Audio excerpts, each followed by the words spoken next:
The Vauxhall Crossland X joins a crowded family SUV market, packed with some exceptionally good cars including the company's own fractionally larger Mokka X and much bigger Grandland X. However, Vauxhall says that the entry point to its three-cox range offers class-leading space and dynamics. Whereas the Mokka is a sportier, more expensive option, the Crossland offers something a little more utilitarian. It's not homegrown, though. The Crossland X is based on the underpinnings and mechanicals of one of its chief rivals, the Peugeot 2008. It also goes head-to-head with the Ford EcoSport, Nissan Juke and Renault Captur, and Vauxhall has priced it with value in mind. It's 4.21 meters long, making it perfectly sized for parking bays across the country. How does the Vauxhall Crossland X drive? We found the Crossland X to be a solidly good drive, with efficient and well-designed engines and lots of interior space.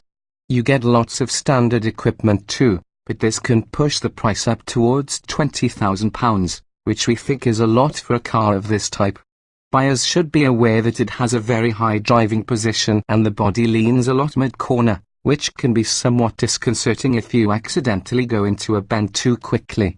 However, the engines we've tried are great and the suspension is on the firm side considering the tall ride height, but ultimately predictable and well configured for UK roads.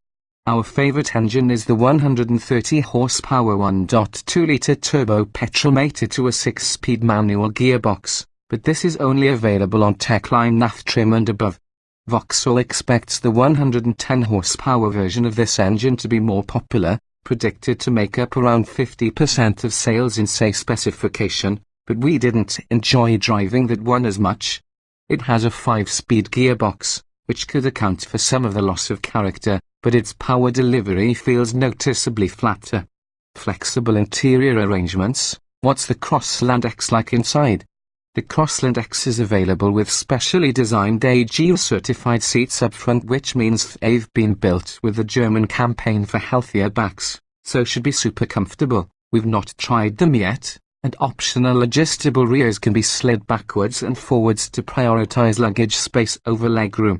Its boot measures 410 litres with the rear seats up, and that expands to 520 litres with them moved forward and folded down completely. Luggage capacity increases to 1,255 litres.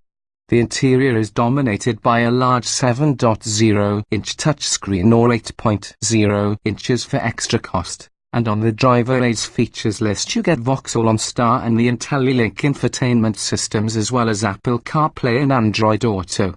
It's a good-looking setup, with the center console horizontally aligned to the driver for added functionality. High-quality finishes are provided with chrome accents around the cluster and ear vents, while the centerpiece of the interior is the touchscreen. However, we were less than impressed with the infotainment system. Its screen was slow to respond to fingertip inputs and it lacked the powerful processing power of more expensive units. Standard kit on the Vauxhall Crossland X. There's a decent array of equipment even on base spec C cars. See the features page for a full rundown.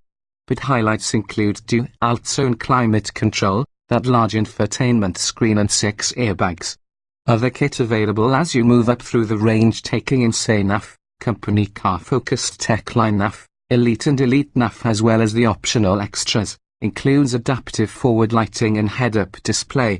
Sharp looks to time with X generation, the Crossland X is largely predictable styling, with Vauxhall's signature LED daytime running lights. Chrome detailing in the floating roof, a styling feature shared with the Adam.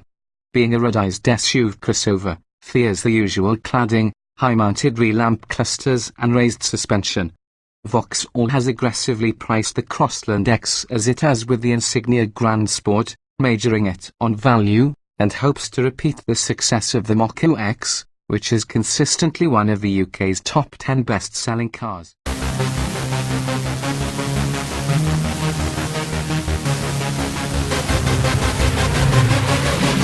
Yeah.